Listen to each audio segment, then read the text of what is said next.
Welcome, welcome. Excited to invite Dr. Charisma Acey and Elena Serrano today to join us and uh, to talk about redistricting in Oakland. Hello. Liz, how are you doing? I'm well, I'm well. I think we're just waiting on Elena, but she disappeared. I I see Bandung books in the. I know, I do too. Oh, here they are. It seemed like it went away and now we're back. Okay, so Hey, yay! We're all here! That was crazy. yeah, I got an education just now on Instagram. Yeah, the whole Instagram thing is like it's kind of like tricky. I don't know how to say it. Because it's odd because you can't do it on your laptop. You have to do it on the app. You can't Right. do it from a web browser. Yeah, I was like, it was a good thing. Sort of like, why can't I join? So That's right. That's right. for, So, yeah. Elena, you still look worried. I was just, there was a thing that I just got rid of on the screen, but I am still worried, but that's okay. Well, welcome. Thank you for joining today. And those who are joining us to listen in. My name is Liz Tuck. I'm the Executive Director for Oakland Rising. And we have Elena Serrano from one of the founding members of Eastside Arts Alliance, who has been contracting along with Dr. Charisma Acey with, and remind me your organization, Outreach by Design. That's, just remembered it. Outreach by Design, who's been contracting with the city of Oakland through the Redistricting Commission here to do outreach, right? And so we have actually partnered together on several events and activities. And so, it's always been, I enjoy the time that I get to spend with you both and just like talking to people in public. And so today, though, we're going to be talking about what's next in terms of, we are in the last couple weeks, actually, y'all. We have until the 30th because that's when the vote is going to happen. So what are the steps that we're going to be looking at? What are the ways that y'all can get involved? What are we looking at in the moment in terms of advocating for any particular thing, and just looking at next steps? But before we get into that, Elena and Dr. Acey, Charisma, we both, what we do every week on Monday Meals is that, so Monday Meals was birthed out of that. I used to actually run a side hustle where I made meals. I cooked all day Sunday and I sold them on Monday, right? And people would come pick them up from me. So I was able to like nourish people. That's like one of my favorite things, is feeding people. So the feeding folks, but then also getting time to check in with folks. So how are you doing? What's up with you? And because I didn't actually have the same people every week, it was sort of like what the menu was. It was funny because at some point I could be like, oh, if I make this, I know I'm going to get to see these people because they really like this food. So it was a time for me to check in and hear from them, like what's going on in their lives. And so we ask always the same folks who come on with us on Monday Meals 2 questions. The first one is, what are you having for lunch? Oh, just jump in. Yeah, just jump in. What are you having for lunch? Can I call you Charisma or should I call you Dr. Acey? Which one would you prefer? I'm not. It's not really special, but it was something quick. It's a wrap with roast beef and some cheddar cheese and lettuce, and I just need it and sliced into like little circles. Yeah, little protein, little veggies, and just keep me going for a little bit longer. That sounds good. That sounds good. And then folks who are joining too, you could drop in the chat, like, what are you having for lunch? Elena, what are you having for lunch? Well, it's raining, and it was raining yesterday, so I used that opportunity to take some stuff out of my freezer and also clean out a cabinet where I had a whole bunch of supplies for baked goods. So I threw together all the sweet things and made some type of brownie thing, and I threw together all the savory things and made some type of cornbread, and I pulled out a thing of frozen soup. So I'm gonna have a little cornbread and frozen and soup warmed up and brownies. And my cabinet and my freezer look good now. Nice. So you got two things out of the way. You're like, I'm full, I'm gonna be nourished, and then my cabinets are clean. Are you feeling that feeling at the end of the year where you have to like clean?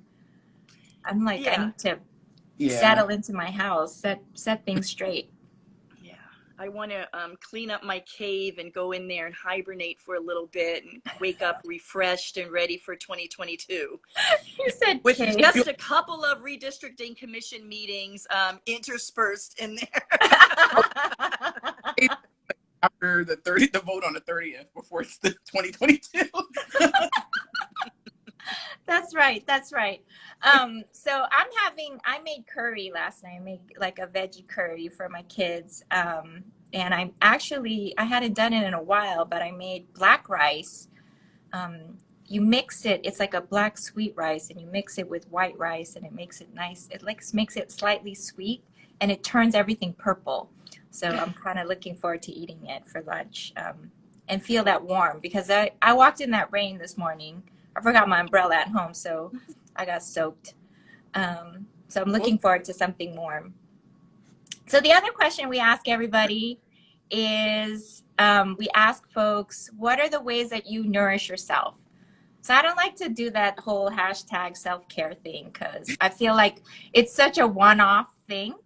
And I just want to know too, I want to know that my people are taking care of themselves. And so what are the ways that you nourish yourself, either on the daily basis, whether it's physical, spiritual, emotional, your heart, your mind, your body? What are the ways that you do that? Mm-hmm. Maybe we'll start with Elena this time. Yeah. Well, it's kind of related to that hibernate, winter solstice. It's just really to remember that we have to have periods of slowing down. It's really important to slow down. So I'm trying to really honor that. I'm also I've been on this for about year 2 now, of trying to do one thing at a time. I have just like thrown Tell me about that one. I have thrown multitasking away. It's not good. It's not even safe, because you're walking around, you need to kind of really super pay attention to the one thing you're doing. So it's a challenge, because you don't get as many things done that way, but right. I do feel like it's the self-care that I need. And I feel like we would all be in a better place. I like that, because then you're like, I'm present here. And then when you're having a conversation with somebody, or you're doing whatever, you're like, I'm going to give you all my attention, and all your energy into that being or that thing. I like that a lot. I've been trying that more. I don't do emails during meetings now, because I'm like, I'm not focusing on the email. I'm not focusing on the meeting. I'm like, why did I write that email? It's so crappy, full of grammar mistakes and missing words. So yeah, I totally appreciate that. Thanks for sharing that. How about you, Charisma? Yeah, I just want to say I love that, Elena, especially coming out of this crazy Zoom period where we're trying to like stack everything back to back and do multiple things. I knew we had jumped the shark when I was talking to someone who said they were on like multiple Zoom meetings at the same time. And I thought it was crazy. And then I found myself doing that one time. And it was just like, this is insanity. So yeah, so slowing down, deep work, focus. I love all that. I think what nourishes me is family, and I think the holidays give me time to be time with I have 2 boys, and just hugging them as much as possible makes me feel good. And my youngest is 10, and even my oldest is 15. They still love hugs. We still. Oh, I love that. Oh, those are my babies, and so that nourishes me a lot. I have a garden, so and it's still like it produced a tomato just a week ago, like big Just tomato. one tomato? Give it like it's still It's winter. It's not even supposed to be doing that. life and hope that like in this crazy weather, like my plants still produced a tomato. And then music is another really nourishing thing to me. So I find when I'm not like listening to music, that means I'm like too hectic, too stressed. And so making sure I have music playing like while I'm working or just listening to it is just really important for me. I love it. What's on high rotation right now for you, Charisma? Well, so it sounds really weird, but just to help with concentration, there's this awesome YouTube channel called it's not Ja Rule, it's Ja something, but it's classical music, like Baroque music. Uh-huh. But he puts together this fabulous playlist that's like 4 hours, and when I listen to it, I can really do that deep work. And so I love that. There's a jazzy Christmas station I've been playing on YouTube recently, and then just some old R&B goodies recently that I've been playing as well. And I'm from that generation. It's like New Edition and DeBarge and all that. So I love it. I love it. What's on high rotation for you, Elena? I want to know because I love Elena's music selection. You know what? I just have KCSM, the jazz station, on I have a radio in every room. No TV, a radio in every room. One is turned to Pacifica, one is turned to NPR, one is turned to jazz, but it's the jazz station that, kind of is at the highest volume. I love it. I love it. Actually, what I've done this weekend, actually, because my younger child, Senna, has been sort of just wanting spend time with me and our family. And she's the one who's always like asking for it. And so we played games this weekend. And I have to say that was really nourishing. Like to like laugh and joke around and play. So I appreciate that your 15-year-old is still giving you hugs, Charisma, because that is such a nourishing thing as well. absolutely. Family game time for the win. What was that? Family game time for the win. Yes, totally. And it's always fun, right? Like, I think every time I'm so reluctant to play because I'm like, I gotta play this game. But then I have to remember that they're not littles anymore. Like when we played like 5 rounds of a Candyland, I was like, I'm done with this game. Right. I can't play this anymore, But now, it's like, there's a banter and it's a different kind of feel. It feels like equal measure in terms of like feeding into each other, as opposed to like when they're little, you're like constantly having to give to them, too. Yeah. So, but today we're here to talk about redistricting. I feel like I ran into someone last week and they were like, how are you doing? And they said, maps. That's all you're thinking about is maps? I was like, yes, that's all I think about is maps. And I'm sure you two have as well, right? And so maybe we could start with just talking about your role on the commission and with the commission, not on the commission, but what does it mean to be the outreach consultant for Oakland's Redistricting Commission? And I want to preface this all by saying the Oakland Redistricting Commission actually is a public commission. Yeah. So a lot of what we had before was we had city council who decided those maps. So you could imagine a lot of self-interest was placed at the forefront, even though there was a lot of advocacy from the community to create particular maps. But it was still, at the self-interest of city council members. And so in 2014, we passed a ballot measure in Oakland, and Oakland Rising was a part of that, to be able to get a public run commission. And it's had its ups and downs. You know, it's not easy. It's the first time that Oakland has really done it, so there's a lot of lessons learned. And I think one of them is outreach, right? That we've heard back from the public that there hasn't been enough. And so I wanted to hear from you all, because that's what you all are doing, is what's the outreach look like, and what has been happening?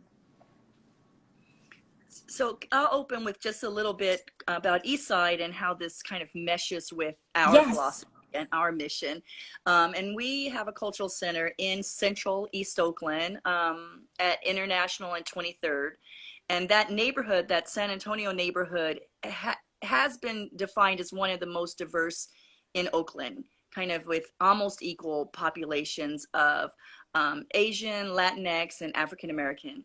So, you know, also a neighborhood sorely lacking in almost every other resource, but That's very right. rich in culture.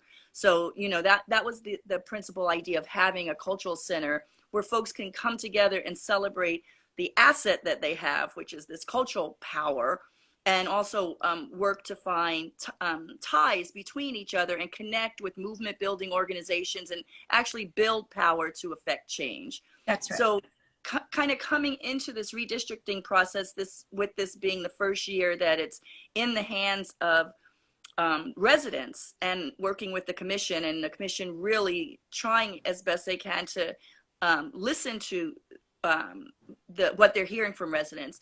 Us knowing at Eastside that the flatland, or people are saying heartland, the heartland communities of Oakland, the communities of color of Oakland, are often the least asked. You know, I don't like to use the term voiceless, because everyone definitely has a voice. It's like yes. not being listened to. Right, that's right. So we wanted to step in and just, you know, kind of make it as easy as possible for folks to know this process is going on, and ways that they can have their voices be heard. So, you know, kind of using cultural strategies, like making sure there's a really beautiful poster that we commissioned an artist to do. And you know, it's so it's not just beautiful. like, right. So it's not just like something from the city that no one is paying attention to, but also to go to cultural events and cultural hub sites, and, you know, really be engaged with the community. And what I've learned from this process is folks are hungry for that. You know, there's so many requests coming in. Can you come here? Can you come here? Can you speak to, you know, so ideally this should have started a long time ago. And I know it got started late because the census numbers were late, but the whole idea of, you know, kind of bringing on an outside contractor to help with some of that outreach, especially to neighborhoods where there weren't getting a lot of input from, started late. And this is a lesson learned. Like in 10 years, we'll be doing this again, and we'll be doing other things too. I mean, just a plug, Eastside is going to be involved in this kind of way with the Oakland's general plan. So there'll be 5 years of outreach designed to get folks to plug into those things. And lastly, I don't want to take up all this time.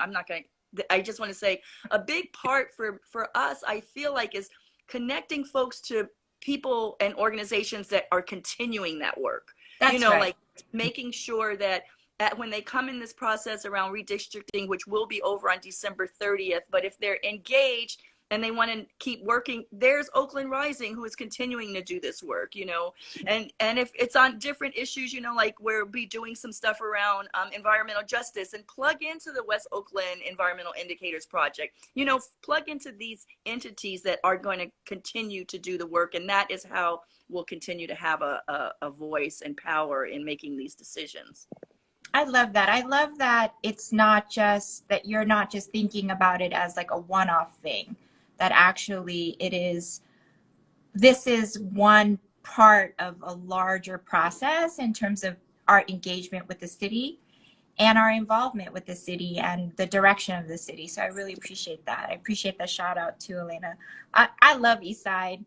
I used to work with Eastside, and it's always in my heart. And I was involved with one of actually the very first performance at Eastside Space. So I love it there. I love everybody there. So appreciate all the work, because that art and culture with sort of the melding of the civic engagement, right? And I don't mean civic engagement just in electoral things, but how do we build a real democracy? And I don't think you can do that without art and culture, because you got to change hearts before you can really change minds. Right. So I appreciate that. I appreciate that. Did you want to add anything, Charisma? Because I know then your role came in, right? Yeah, I mean, Elaine, what Elena said, basically, just, so beautiful. That it's been an honor to work with Elena and to meet like the community associated with Eastside Arts Alliance. Is a real community cultural institution, and I think it's a perfect organization to be leading this kind of engagement effort. And so, yeah, just the opportunity to partner with Elena on that has been wonderful. My own work is on community participation in local planning and environmental decision making, social environmental justice. My other hat, I'm a professor at Berkeley. I've done work with communities in the United States and internationally, and so it's been like a wonderful mix to come together around this effort and figure out how we're going to, reach out in a city as diverse as Oakland and as big and spread out as Oakland. And the real key has been working through, as Elena said, those cultural hubs, those community-based organizations, and finding opportunities where people come together and be there and to connect people directly with commissioners to engage around redistricting. And so, like, I think in the original RFP, it was only like 2 in-person meetings and 2 virtual, and our whole, like, my, one of the commissioners asked us when we first were coming in October when they brought us on, and they said, what's your magic sauce? Something like that, secret sauce. And we were like, engagement, like talking to people. And that time, and it takes work. And it's like, I think, Elena, you had estimated we spend like 10 to 15 minutes talking to each person that comes by. Because at first people are like, what is redistricting? Like, even people that work in the city that have, like your education or income level, a lot of people are just don't know that this happens every 10 years because of the census. Didn't know that Oakland, for the first time ever, has an independent, nonpartisan, non-political commission, and how special that is. And so just like getting people up to speed on that, and then like kind of walking through what are the implications of redrawing the lines. And so getting into the debates about how redrawing the line shapes political power and voice and representation for the next 10 years. And so it's those deep engagements, but it takes time. So our whole strategy is really shifting. It's been about like, it's very intense, time intensive and resource intensive, but that's been what it's taken to really engage people across Oakland, especially communities of color and people living in the flatlands and low-income communities that normally don't get their voice heard. So that's what it's really been about in this process, but challenging with our extremely short time frame. Yes, and I appreciate that, because I think that's the piece about outreach and why racial, economic, and environmental justice, the thing that people don't understand is that those things take time. It takes time to engage people, to have the conversation, and to move away from like, oh, I'm going to talk about it at this level and talk down to you and give you quick sound bites, but actually like, oh, let me talk to you, right? Let me stop and go, let me tell you about redistricting. Why is this important to you? And then hearing from them too, right? Like, what do you think about this?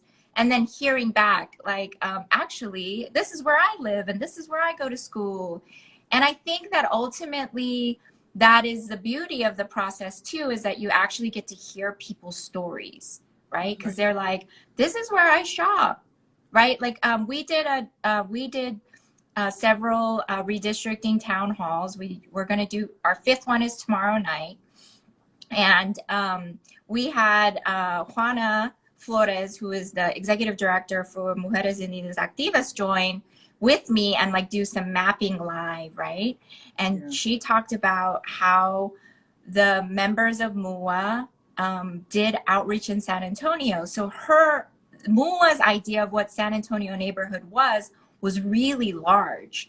It reached all the way up to Highland, because for them, that's actually the growth that they're seeing in the community, right? And the actual engagement. And so to learn and know that, wow, they actually did a lot of outreach there means that there are a lot of domestic workers Latinx domestic workers who are mom speaking and Spanish speaking in those communities. And so to hear that, I think is like such an engaging piece. And then another time, Elena and I, we were at Old Oakland for a block party that was put on by E14 Gallery and Civic Design Studios and Good Good Eats. And I was talking about the maps, and I was like, so these are some of the changes that we're advocating for on the lines, like specific places and communities of interest. And everyone I touched upon, he was like, yeah, my family owns that business that's in the diamond.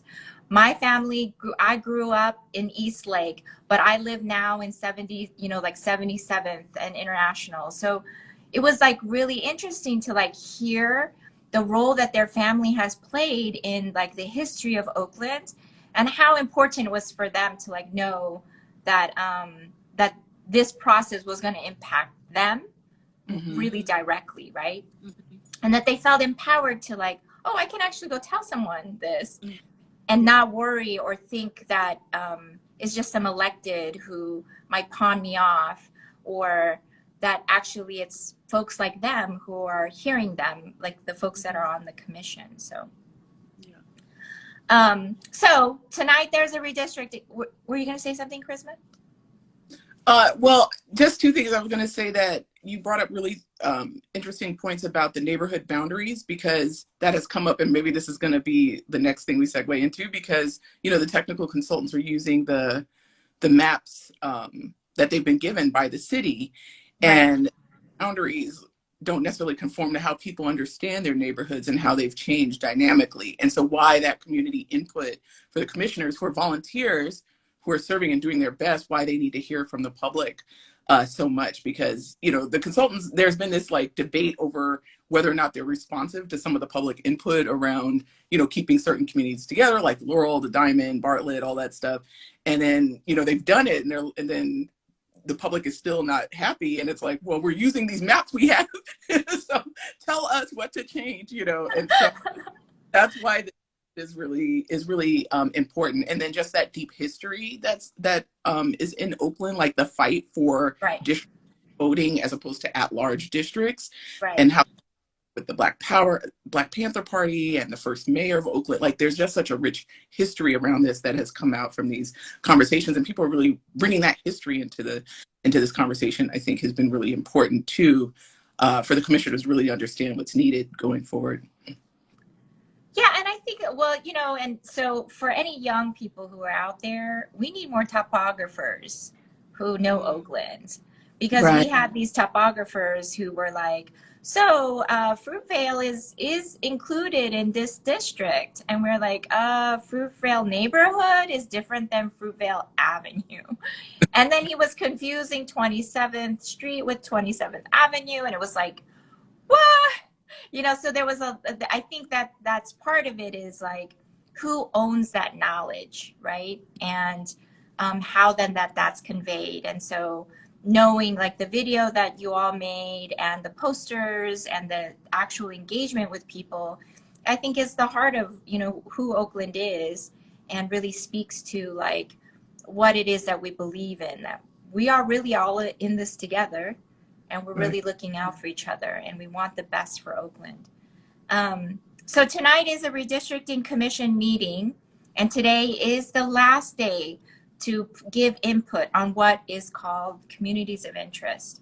So I think we've talked about it before on this Monday meals, but also in our town hall. So if you want to learn how we got to this place, like check out our town hall videos that you can get on oaklandrising.org blog. And you can see those videos and learn the data and what's informing Oakland Rising's analysis of the maps. But a big part of that is that we're asking people to create very specific communities and letting the commission know that these are really important to us. So I spoke with, Oakland Education Association, the teachers union in Oakland, and they were talking about the need to keep Westlake Middle School in the West Oakland district, because 60% of the Black students who, and 60% of the school are Black students who come from West Oakland. They travel to Westlake, and it's not very far, but they do travel there to go to that middle school. And if that school gets pushed into another district, the district above them, which is currently District 1, then they would get district out. And then, although as a current student, they might be able to stay in the school, anybody after that might not be able to, because it's not their neighborhood school any longer. So this is a big concern for them, because then the travel for them might grow larger.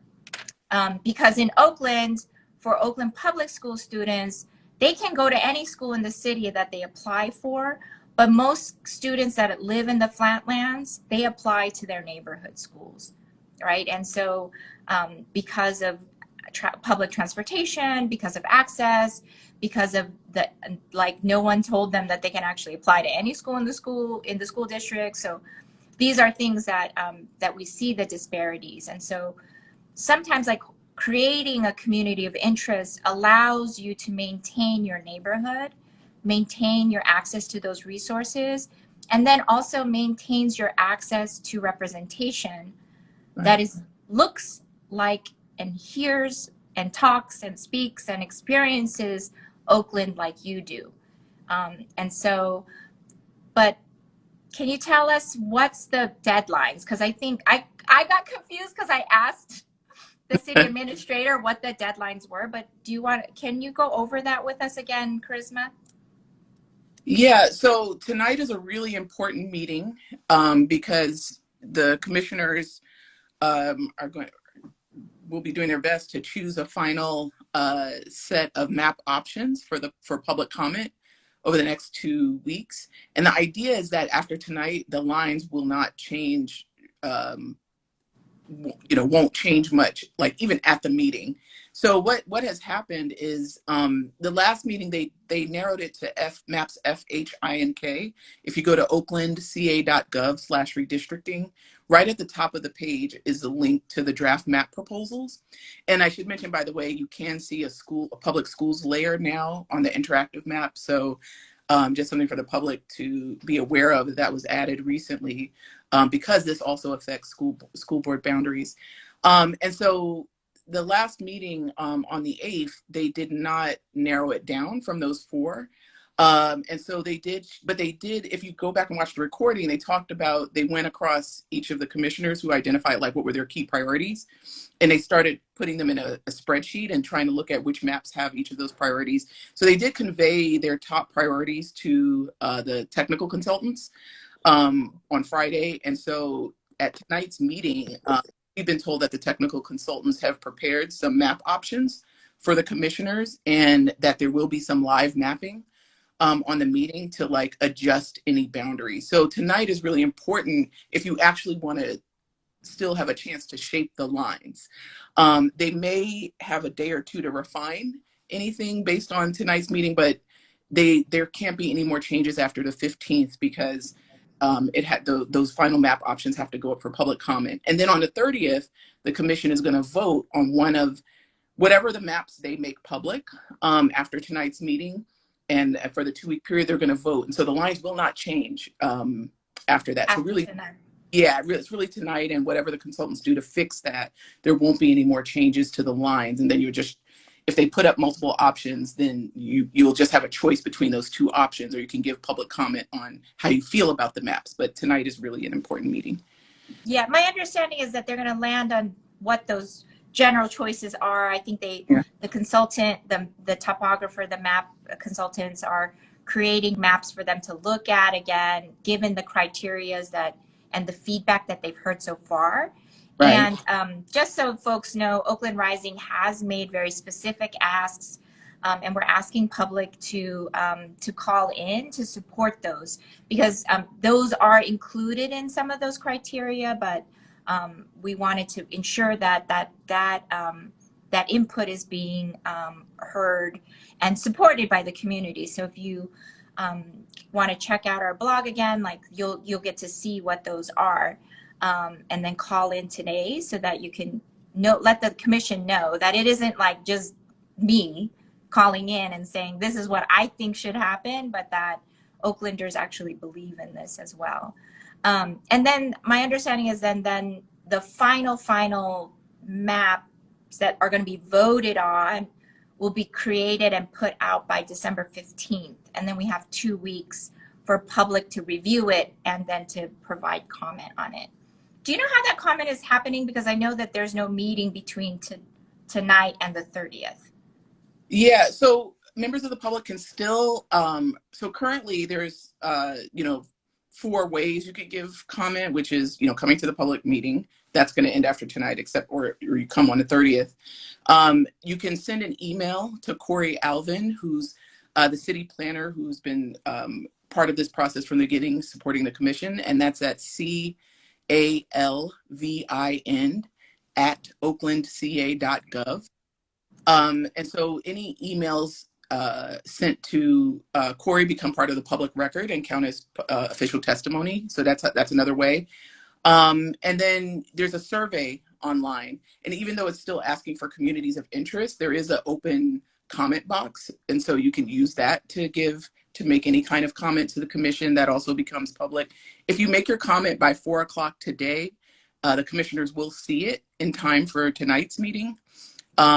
So I encourage you, if you haven't had a chance yet to see the maps or to make comments, to try to get them in before 4, or just come to tonight's meeting so that you can give oral testimony, or at least hear what others are saying and decide then if you would like to give input. And then of course there's the District R online mapping tool, which is still a way to give your input, although as we said, after tonight, the lines aren't really going to change. But if you want to make a map before tonight's meeting, I should mention the consultants have put up maps F, H, I, and K on the District R mapping tool. So if you go there and you have to go there, and then you have to keep clicking load maps to get to pull up more maps. But you'll see, like, it'll say draft map F-RP. The technical consultants, their name is Redistricting Partners. So those are their maps. So it'll say draft map F-RP, draft map H-RP, draft map I-RP, and draft map K. So you could use those, you could open those maps and use those to create your own maps. Like, they could become the base of a map that you create. So you can actually, and the public has been asking for that for a while, but it just got done. And so if you'd like to do that in preparation for tonight's meeting, that could be useful as well.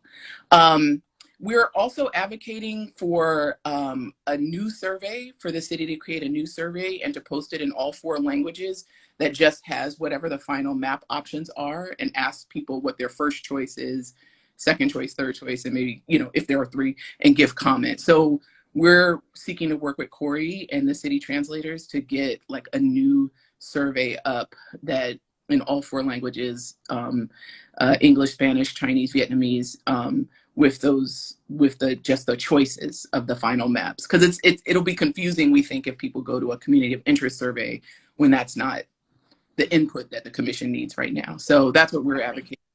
Yeah. Got it. That's great. That would make a big help. I think then we could then begin to direct people to actually voting. Right. Elena, are there going to be any events between when the maps come out, and are we doing any outreach, or is there going to be any outreach between the 15th and the 30th?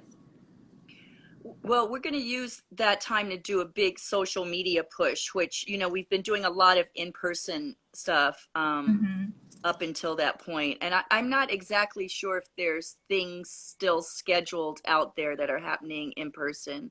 But can I just go back and say this other thing that I was thinking? One of the things that Charisma asked the city to do, which is great, is to change the survey so it's not communities of interest. But another thing was to ask if there could be a few bullet points explaining how does this map, this particular choice, differ from the way it is now. Yep. And I'm not sure if they'll get to that, but whenever I'm talking to folks, I'm really encouraging them to look at how the district lines are now and really ask yourself, has this worked? Has this worked for your community of interest or your neighborhood or your group that you're part of? And then, that will kind of, I feel like, help a little bit with looking at the proposed changes, you know. Yeah. And that, I have, what has been your experience when doing the outreach? Like, what has been the reaction to that when you ask that question? Well, I think, you know, when I just did a video, Zoom with Allen Temple Baptist Church and the NAACP, which is really good, and we were on live looking at the maps, and I would pull up they really only want to look at the two maps, F and K, or F and H. F and H, F and H.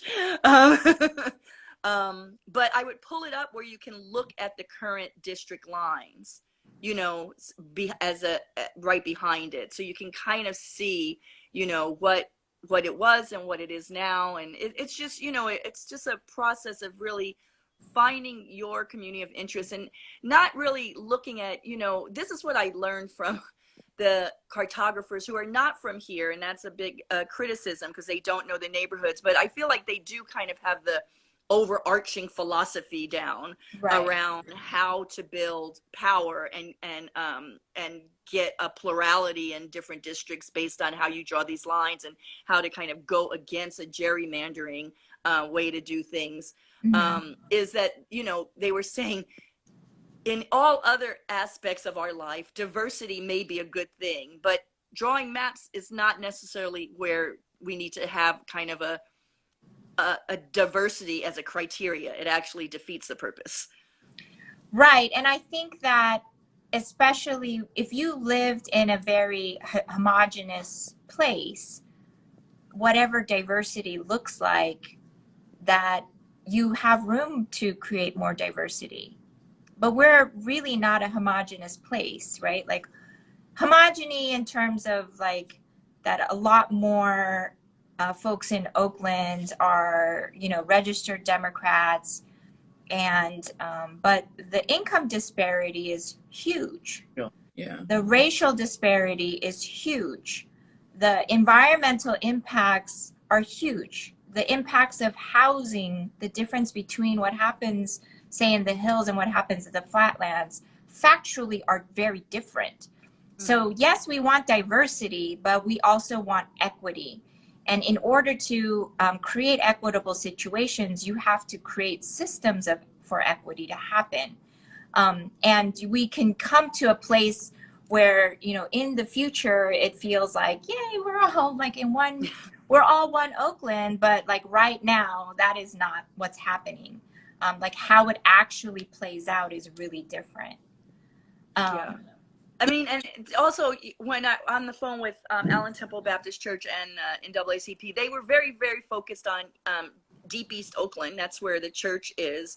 But, you know, I was really trying to encourage folks to look at the flatland neighborhoods of East Oakland, and something is not working. Everyone must be able to agree on that. Right. You know, so like, let's stretch our brains and figure out how doing some of this redrawing might actually benefit those heartland communities. And to your point, oh, go ahead. No, I was gonna say, please. To your point, Elena, and what you were saying, Liz, like the demographics are different, but also voter propensity is different too. Exactly. Goes hand in hand who is voting, who votes more, who has time to go to the meeting, to the council meeting, who's networking, you know, and who's got to like work 2-3 jobs to like, you know, make ends meet. And so I was going to say one difficult thing, and I'm glad you brought that up, Elena, about the diversity issue and why having, you know, consolidating power and communities of interest are so important as building blocks for this process. Because I think the difficult conversation and why people react to like the Hills Only district or talk about the like freeways being divided lines, because there was this history of discriminatory policies that have pushed people into these neighborhoods that have environmental problems, where there is concentrated poverty, you know, where that have kept them out of neighborhoods where they might want to live, or from going to schools where they might want to go. People feel like drawing lines that reflect those boundaries is somehow cementing it. And so it's a difficult and a nuanced conversation how the history has created the communities, but for your community to have a voice, those boundaries are important so that people can represent your interests that were created by that history. And that's been a challenging conversation, and definitely still a subject of debate. I think you can see it in the final four map options, where two are more kind of look like the current boundaries and have that east-west, a lot more east-west districts, and the other has more, trying to do something different with grouping together the communities in the hills and giving more communities, that more flats only communities, a voice. So it's a tough conversation. Yeah, and you know what? I was talking to somebody else about it, and what they said, and I was like, I love that analysis, is that they were saying that F and I are the safe route. It is a reformist kind of way to go about redistricting at this point, to like assuage our fears, right, of change. And K less than H, but H really like, we need to think of something new, y'all. And this is it. We got to try this out. And I was talking to somebody else about that, and they said, well, what guarantees can you provide me that H is actually having this hills only district is going to be the difference? And I said, I can't offer you that, because we have for so long been functioning with something that has been creating disparity. All I know is that I'm hopeful that if we create an opportunity for something very different, we can imagine something different. And if we all go along together on that ride, that we can then create something different together. But if we're held back by our fear, then we're going to just continually be stuck in a system that continues to disenfranchise, continues to use actual redlining, to actually use policies that then criminalize and marginalize our communities, right? Where we'll still have, for example, in the flatlands, and I've mentioned this, we've talked about this, Charisma, so many times, right? Where we see the flatlands are impacted by industry and pollution, where trucks only travel through the flatlands, and that they, in order to even get through the hills, they have to travel through the flatlands. So our impact there is greater. Our impact of taxation is really bad, because in the flatlands is where we actually have a large number of small businesses, mom and pop shops, but then because of the sales tax structure favoring corporations, that our tax base for small businesses is small businesses bear the burden of that, right? And so that's something that we have to all contend with. And so if we can imagine something different, then we can imagine new ways of actually doing things. So I really appreciate your time today. We're coming up on time. I love this conversation, y'all, because I think we kind of broke it down. We were able to break down, where we are, where we're going. So how do we follow you all and the work that you continue to do? I put in the chat under my own personal, IG, some of the links. So make sure you follow the chat for those. But how do they follow Eastside and Bandung Books? So Elena.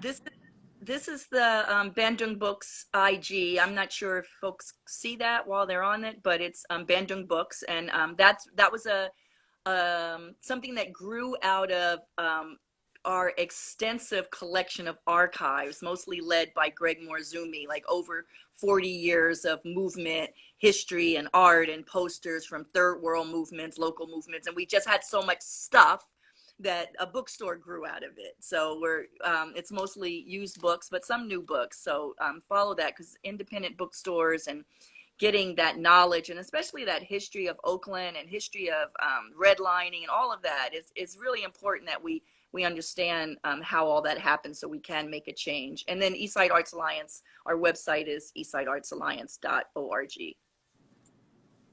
And someone asked me to pin those comments to the top, so I put it at the top. I appreciate that, that request. And Charisma, how do they follow you and the work that you're doing? Yeah, well, my Instagram game is new, but I have this out Instagram now. So welcome. Be part of the party. I'm also on LinkedIn. You can look up either Outreach by Design or Charisma Acey. Twitter and Facebook, and my website is outreachbydesign.com. And yeah, I would love to connect with members of your audience.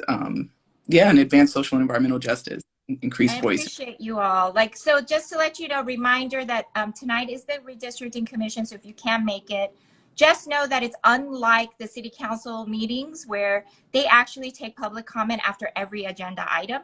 So there's an open forum at the beginning and open forum at the end, so that you can make comments both at those times. But when making comments on specific agenda items, they're asking you to only speak on those things.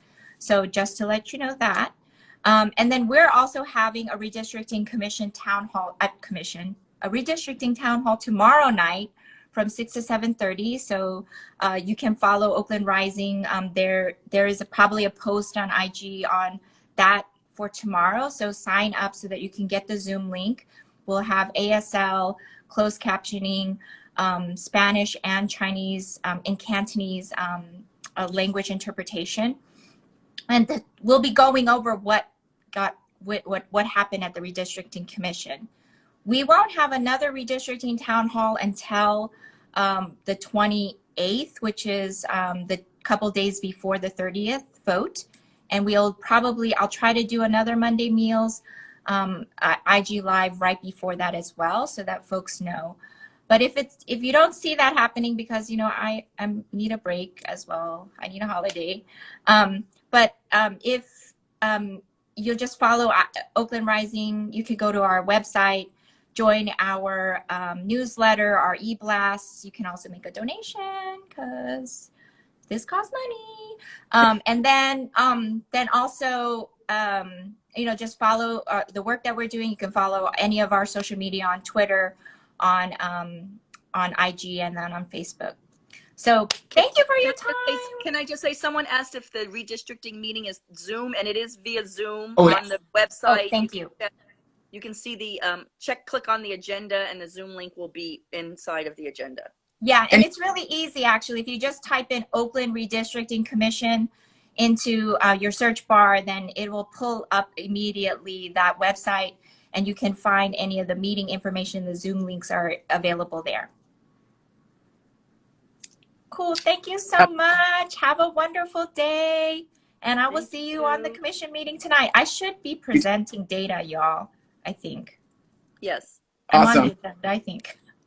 Yeah. Not during the outreach. I forgot to say that. So I'm going to be providing some data on like voting and, just different data about the city. So if you just want to know, who lives where and why and how and people vote, and that we'll be sharing it there. All right. Yeah. Thank you so much. Bye. Bye. Go enjoy that lunch. Yes. Same. Bye-bye.